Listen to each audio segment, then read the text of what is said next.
Today's episode of Locked On MLB is brought to you by BetOnline. BetOnline has you covered this season with more props, odds, and lines than ever before. BetOnline is where the game starts. And right now is where the podcast starts. It's time for Locked On MLB.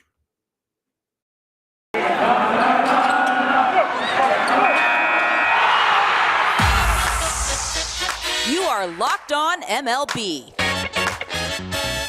your daily MLB podcast. Part of the Locked On Podcast Network, your team every day.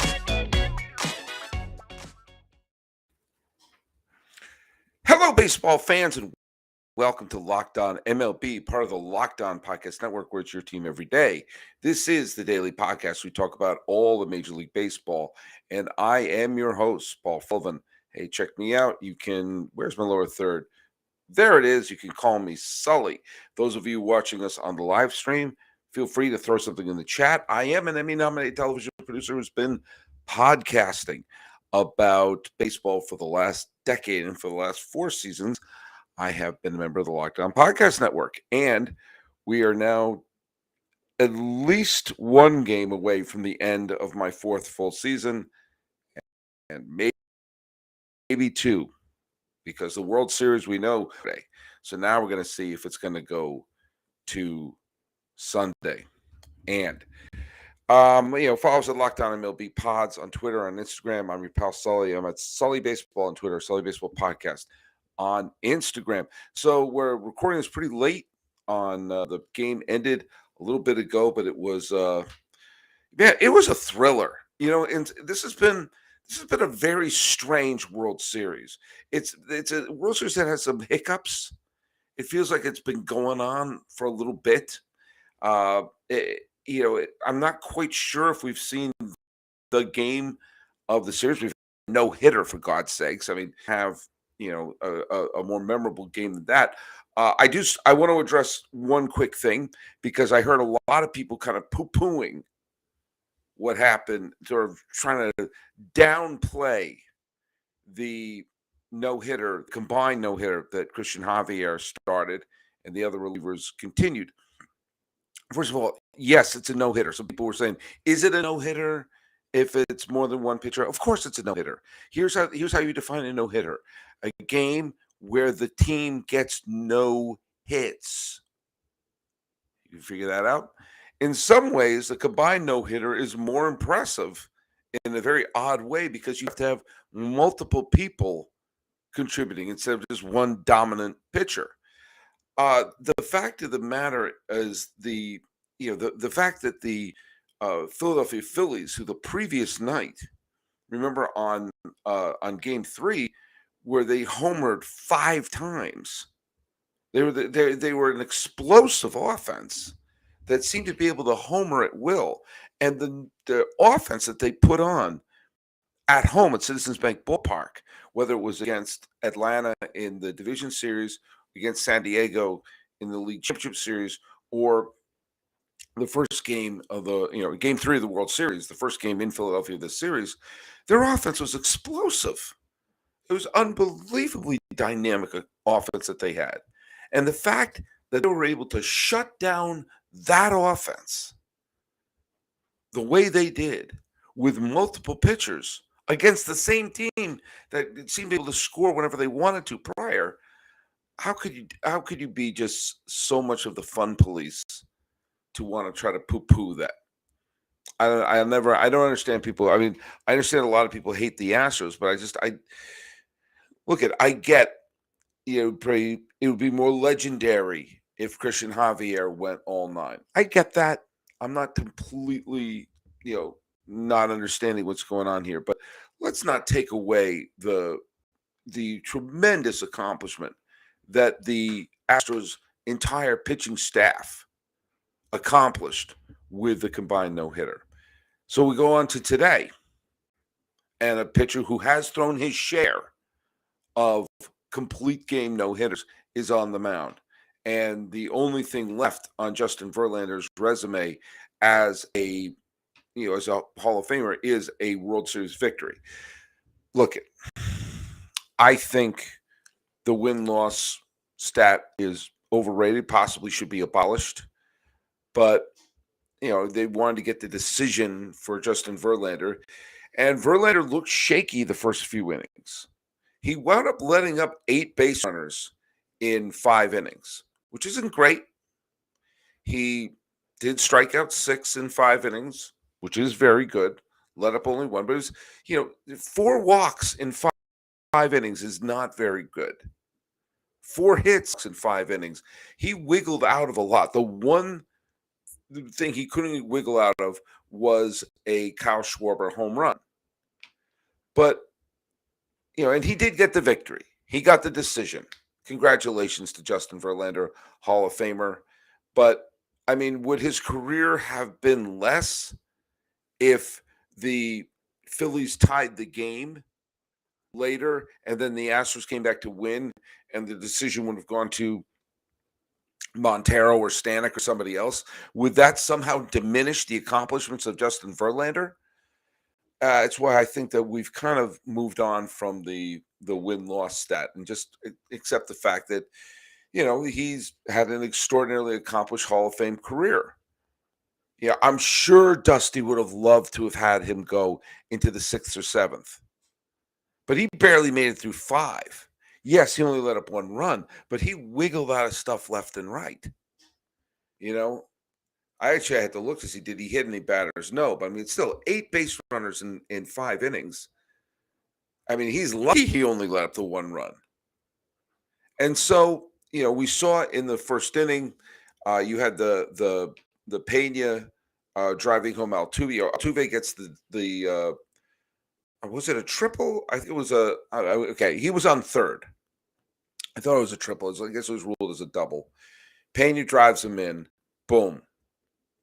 Right out of the gate, the Astros have the Phillies on their heels. And you wonder, are they going to throw back-to-back no-hitters? And Schwarber immediately answers that with a game-tying home run to lead off the bottom of the first. And you know what? The Phillies were asking Noah Syndergaard to give him 3, maybe 4 innings. They try to stretch him out for one more batter in the 4th inning, and he lets up that rainbow home run to Jeremy Pena. And then comes the weirdness. Let's face it, there were some weird moments in this game and some weird scenarios in this game. Yuri Gurriel gets into that rundown. As look at, he was running on contact. They threw home, got in a pickle. He tried to stay in the pickle long enough for the runner to get to second. I think it was who was it? It was I can't remember. Was it McCormick? I can't remember. Anyway, and then there's kind of a weird. He's tagged out, and he gets kind of kneed in the head, and it's it's a great shot of the final of him being tagged out and Bohm leaping up and everything like that. But eventually, Gurriel had to be taken out of the game. And Mancini, the beloved former Oriole, who has just bombed this postseason with Houston. I'm tied with him for number of hits this postseason. Mancini was supposed to give them an extra offensive weapon, and it just hasn't worked out. And what happens? He becomes a defensive star. He makes that wild play, boom, with Schwarber hitting a laser beam. And the Phillies in the middle of a massive rally. And it was Mancini who makes the play. That would have tied the game, may have given the Phillies the lead. You think about what could have happened there, all the things that could have happened there. If that ball by Schwarber, which was a missile, eludes Mancini, as everyone in the plan thought it was going to, suddenly, in all probability, we know they would tie it, but in all probability, because there was 2 outs, it would have given Philadelphia the lead. And then we're talking about going back to Houston, handing the ball to Zach Wheeler in Game 6 for the Phillies to clinch. Then we talk about Valdez and Christian Javier having to be the saviors to save and the World Series for the Astros. Now, Earlier, we saw Nick Castellanos of the Phillies, someone who was basically a DH. Defense has been derided, and he makes series-saving catches. We saw Kyle Schwarber, who's the leadoff man, despite the fact that he's about as fast as a dump truck, get the steal that gets us all free tacos. And here's Trey Mancini, not exactly known as the reincarnation of Keith Hernandez, making a potential World Series saving play at first base. This has been a weird World Series. This has been a strange World Series. There's no getting around it. And the odds of some of the people who have been heroes in this World Series are incredibly long. If you were making bets in terms of who was going to be the hero of this or the hero of that, you're probably not going to have Mancini as being your defensive hero and Schwarber as supplying you stolen base speed. That'd be a really long shot if you're going to make that bet. And if you're going to make any bets, you go to BetOnline. BetOnline remains your number one source for all betting, football, and the start of the new basketball season. Find all the latest player developments, team matchups, news, podcasts, and in-depth analysis on every game. And as always, BetOnline remains your continued source for all your sports wagering information with live betting and up-to-the-minute scores for every sport out there. The fastest and easiest way to check in on all your favorite games, events, including the final two games of the World Series. I'm giving the Phillies already a win there. MMA, boxing, and golf. Head to the website today or use your mobile device to learn more. BetOnline. It's where the game starts. And hey, thanks so much for making Locked On MLB your first listen. For your next listen, check out the Locked On Sports Today podcast. Biggest stories of the day, plus instant reactions, big game recaps, and the take of the day. Available on the Odyssey app, YouTube, or wherever you get your podcasts. I've been keeping track of, during the regular season, some of you may remember, I kept track of Who Owned Baseball, which was basically whoever had the best day as an American League or a National League pitcher and hitter on a winning and losing team. And I've been doing the same thing during the postseason. I call it Who Owns October, although now we're in November. That's a whole other podcast to talk about why I think baseball should not seep into November. But and I have Who Owns October, who has the best performances of the entire postseason, but I also have Wows, which is Who Owns the World Series, where I separately keep track of who has the best performances on a winning or losing team in the World Series. Bryce Harper is I give full WOB or full Who Owns October, full Who Owns World Series. I give 1 full point to the best hitter on the winning side of the game and half a point to the player on the losing side. And it's interesting because, again, I go into this with no agenda. I go in not leaning on one or the other. And yes, it's subjective, but it's my thing. If you want to do it differently, go ahead. Jeremy Pena got the full Who Owned October day with his game-winning home run and driving in the run in the first and the go-ahead home run. And I gave, actually, as a pitcher, I didn't give the award tonight to Justin Verlander because I thought he did give him a pretty shaky start and was bailed out a couple of times. I gave it to Ryan Presley, who came in that impossible situation in the 8th inning, got them a 5-out save and put him in that situation. I'll get to the thing that saved him. Well, I mean, like, McCormick's catch was just mind-boggling. I thought that was a triple when it was hit in there. He just, the way he leaped against the scoreboard there to make that catch.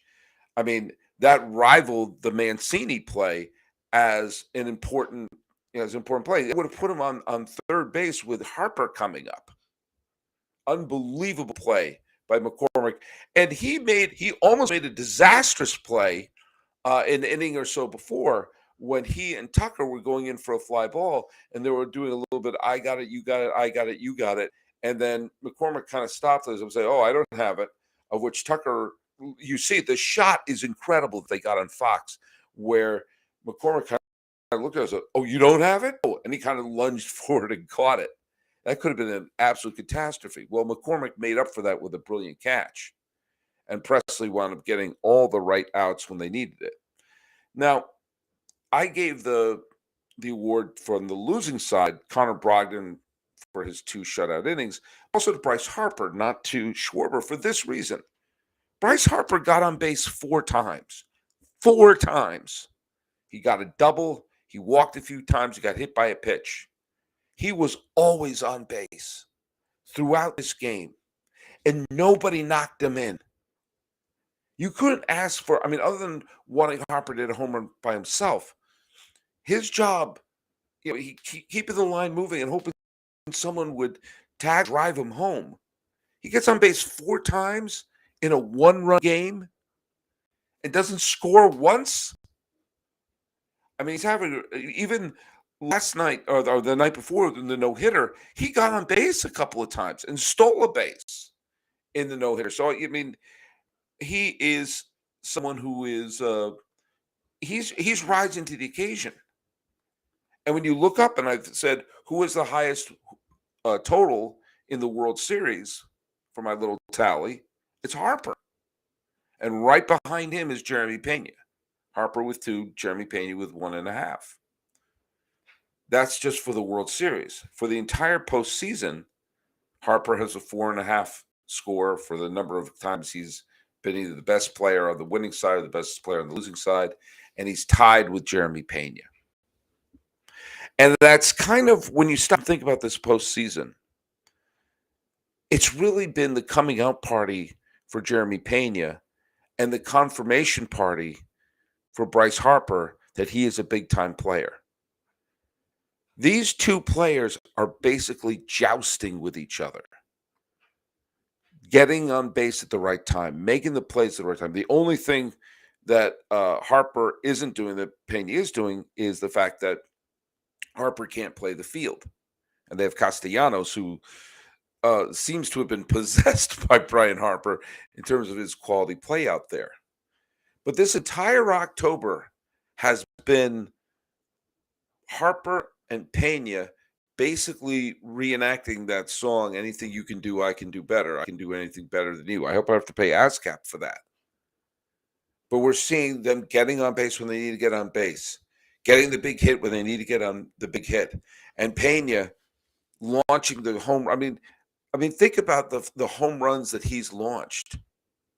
The home run to win the 18-inning game against Seattle, getting all those huge hits and becoming the League Championship Series MVP against New York. I don't think he's going to wind up being the World Series MVP, and I'll tell you why in a second. But he's been hitting the put every time they need it. And as for Harper, getting big hit after big hit, whether it's against St. Louis, whether against Atlanta, and him getting, of course, the home run that sinks the Padres, and him earning League Championship Series MVP. If the Phillies wind up winning this, it's almost certain that it's going to be Harper.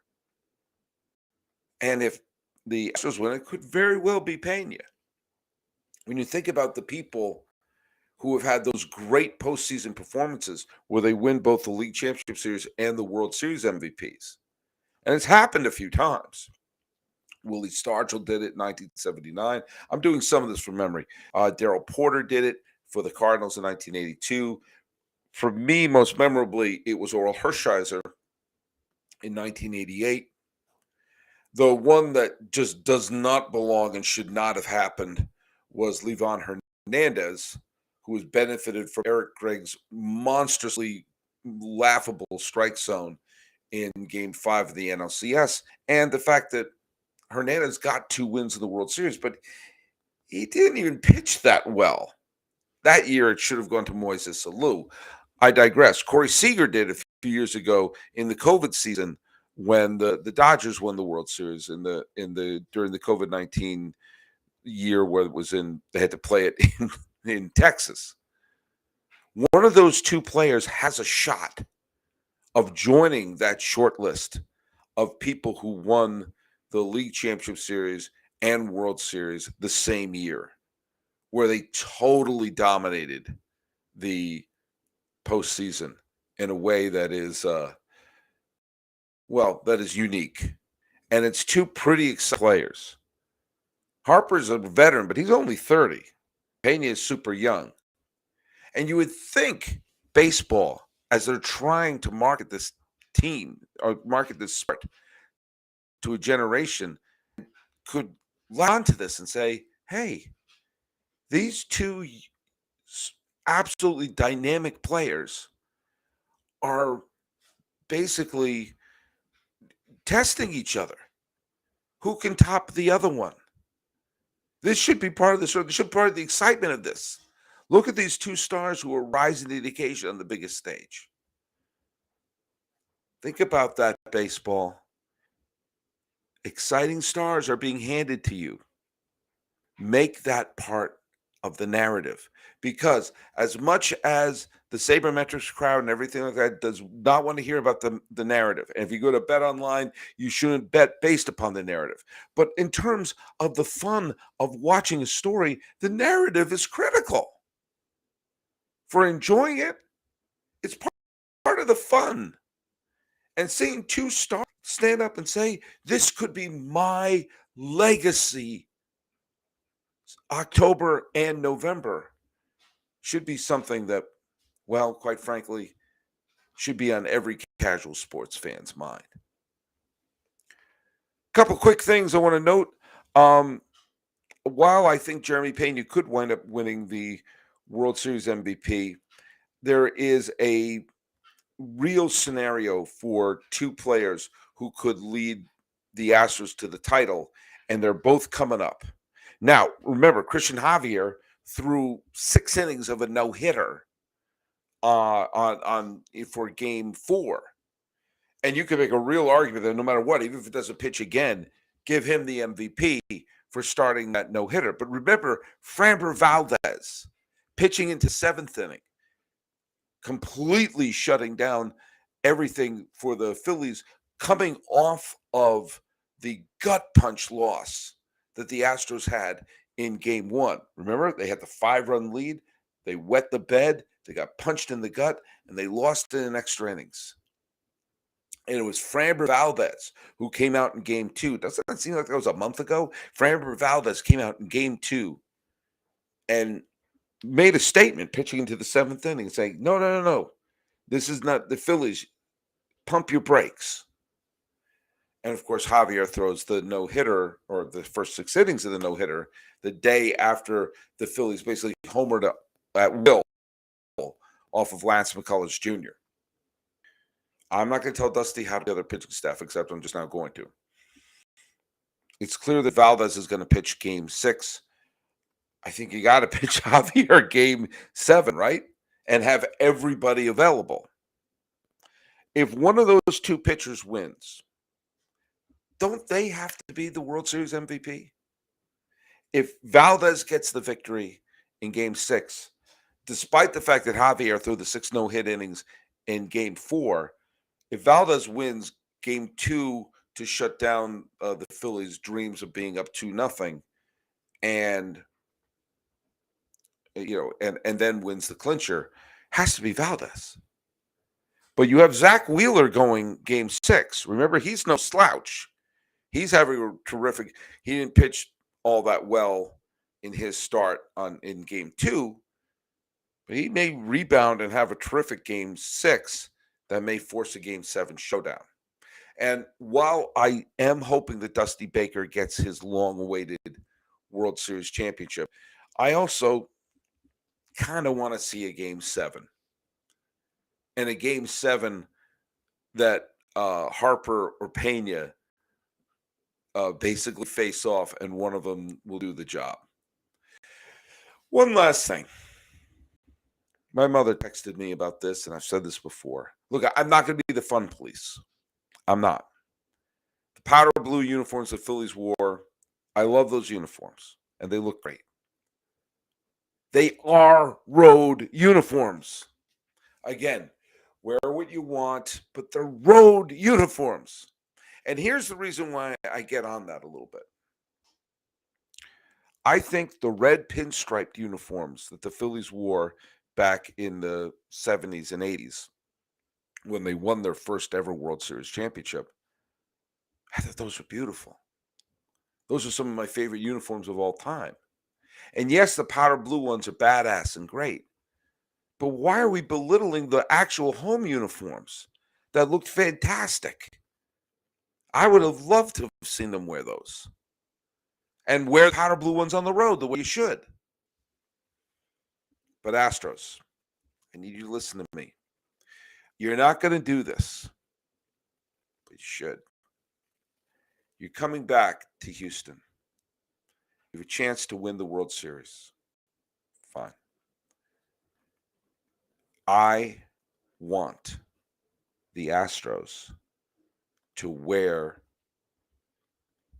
the orange sunrise uniforms, the J.R. Richards specials, the Cesar Cedeno specials, the Mike Scott specials, the Nolan Ryan specials. So many people fell in love with those uniforms. So many people my age, as the old cranky people were calling them ugly, we all thought they were beautiful. I still think they're some of the most beautiful uniforms I've ever seen. The sunrise uniforms that the Astros wore all those years. Come on. Bring them back. The Phillies brought them back because of the nostalgia that's attached to them, including their first ever World Series title. If we root for laundry, we've seen the Astros win with the orange uniforms and the boring Astros written across it with the block letters. It was 2017, a World Series that has baggage. Let's remove that baggage and go back to the uniform that so many people fell in love with. Come on, you can do it. Call Major League Baseball and say, this is what we're going to wear at home. Imagine Astro fans seeing the pile on the mound of a championship won in Houston. Several championships have been won in Houston, but they were the White Sox in 2005. They were the Nationals in 2019. They were the Atlanta Braves last year. If you're going to have someone dancing on the mound as a championship team from the Houston Astros, have it be with the sunrise uniforms. Come on. You can make it happen. We all want to see it. If the Phillies can incorrectly wear powder blue road uniforms at home, then we can have the sunrise uniforms in Houston. A few people not from Houston pulling for the Astros, mainly for my love of Dusty Baker. But man, I would love it to see those unis back. Let's make it fun. Let's make it work. And this weekend, there's going to be at least one game for us to talk about here. And thanks again for making us your first listen and second listen. Check out Locked On Sports today. It was available on the Odyssey app, YouTube, or wherever you get your podcasts. Talking about a strange, unpredictable Game 5 and what's been a little bit of a weird World Series and a plea for some uniform change. This has been Locked On MLB for the 4th day of November, 2022. I'm your host, Paul Francis Sullivan. Please call me Sully.